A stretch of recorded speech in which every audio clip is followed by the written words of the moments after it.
Assalamualaikum warahmatullahi wabarakatuh. Perkenalkan, nama saya M. Zainal Mutakin, NIM F1D1200007, Prodi Teknik Pertambangan, mata kuliah Kristalografi dan Mineralogi.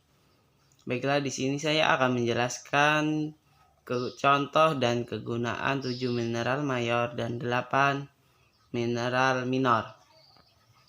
Baiklah, kita masuk yang pertama, yaitu 7 mineral mayor. Yang pertama adalah mineral oksida. Contoh yang pertama dari mineral oksida adalah magnetit. Adalah salah satu mineral oksida yang paling umum dan juga salah satu mineral besi yang paling banyak ditemukan.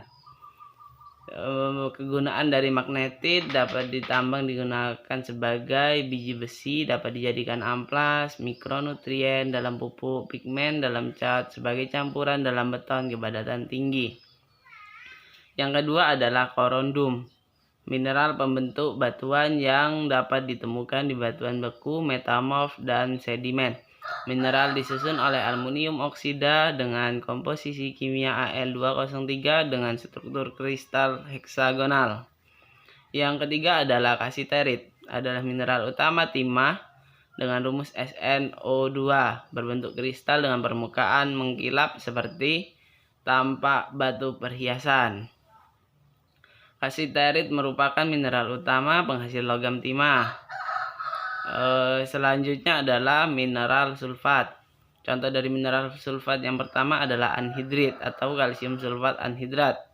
Adalah mineral dengan rumus kimia CaSO4 dengan 3 arah belahan sempurna sejajar dengan 3 bidang simetri.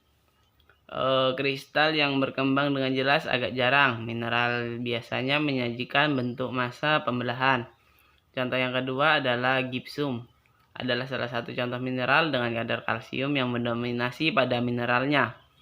Kegunaannya yang belum mengalami kalsinasi itu digunakan pembuatan semen Portland dan sebagai pupuk.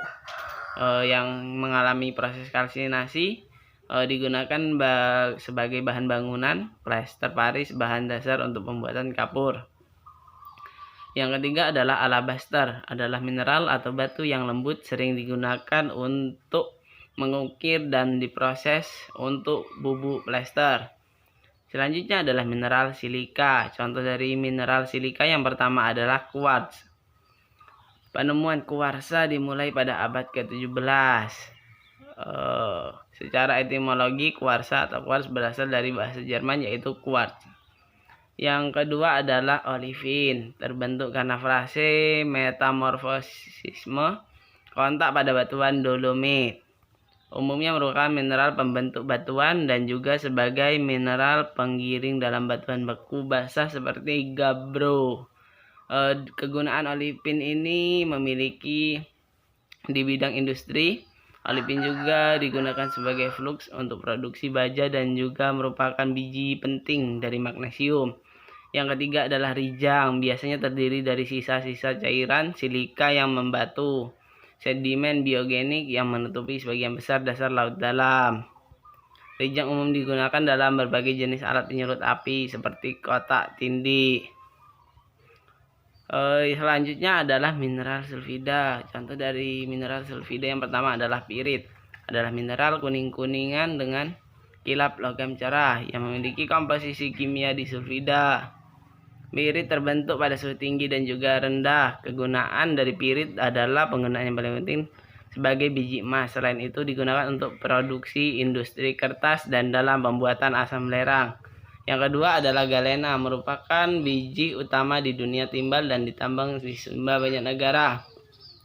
Mineral yang termasuk bahan galian logam bukan besi ini ditemukan dalam batuan sedimen metamorf dan dalam lingkungan hidrotermal suhu rendah.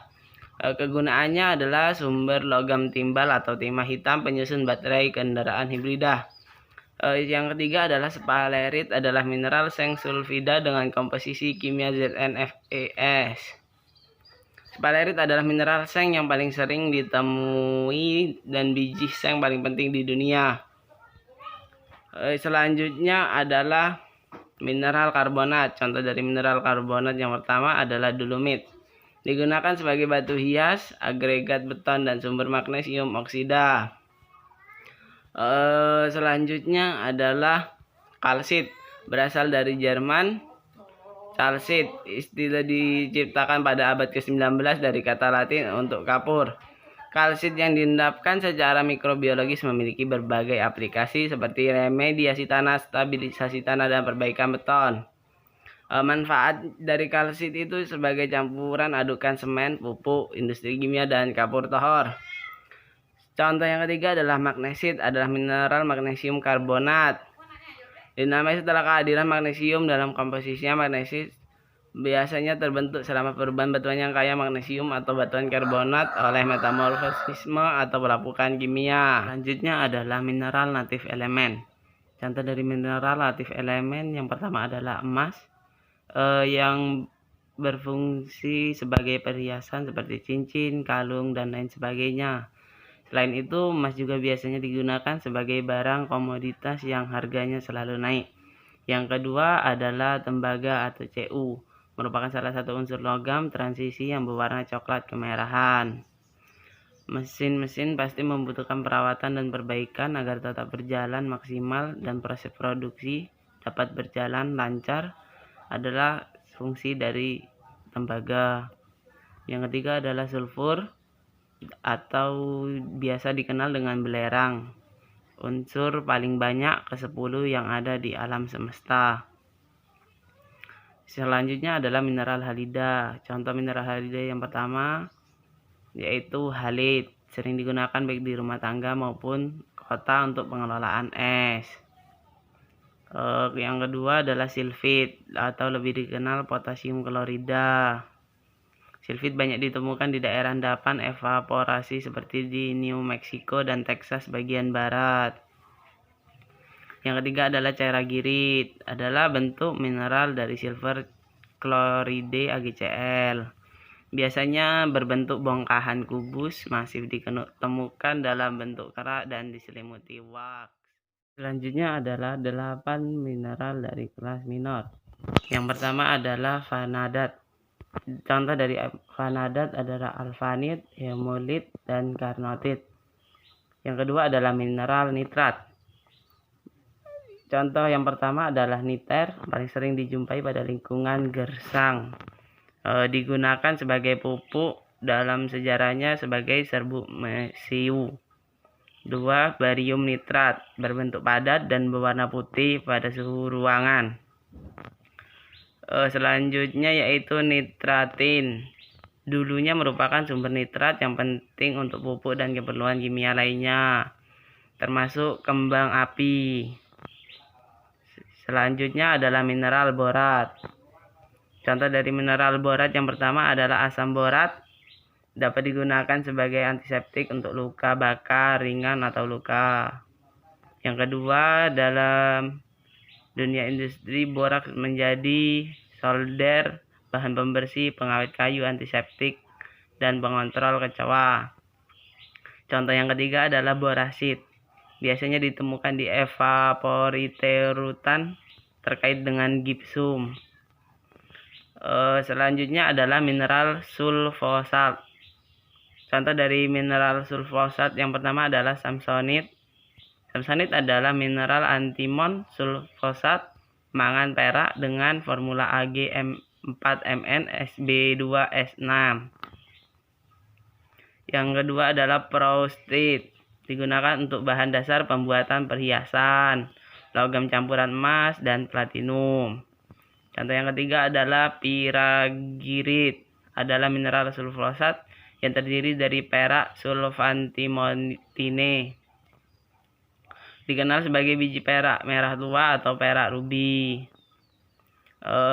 Mineral selanjutnya adalah molybdenum. Contoh dari mineral molybdenum yang pertama adalah digunakan untuk enzim menghancurkan sulfit dan menyingkirkan racun.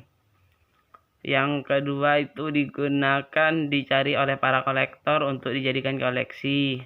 Contoh yang ketiga, molybdenit memiliki efek pelumas yang merupakan konsekuensi dari struktur berlapisnya. Kegunaan yang paling umum sebagai paduan dengan besi. Selanjutnya adalah mineral fosfat. Contoh dari mineral fosfat yang pertama adalah monasit. Karena sifat radioaktifnya, monasit digunakan sebagai geokronologi monasit untuk mempelajari peristiwa geologi. Contoh yang kedua adalah apatit. Digunakan bahan baku dalam pembuatan pupuk karena itu sumber fosfor. Yang ketiga adalah litiopilit, digunakan sebagai bahan yang menjanjikan untuk produksi baterai lithium ion. Selanjutnya adalah mineral sulfat. Contoh dari mineral sulfat yang pertama adalah eritrin, digunakan sebagai paduan terkait kobalt dan perak asli. Contoh yang kedua adalah anabergite, digunakan sebagai manik-manik dan sebagai perhiasan. Selanjutnya adalah mineral tungstat.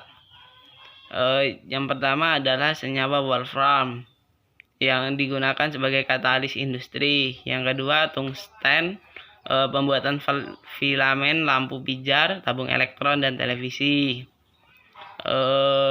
Mungkin hanya itu yang dapat saya sampaikan. Kurang dan lebihnya mohon dimaafkan. Saya akhiri. Wassalamualaikum warahmatullahi wabarakatuh.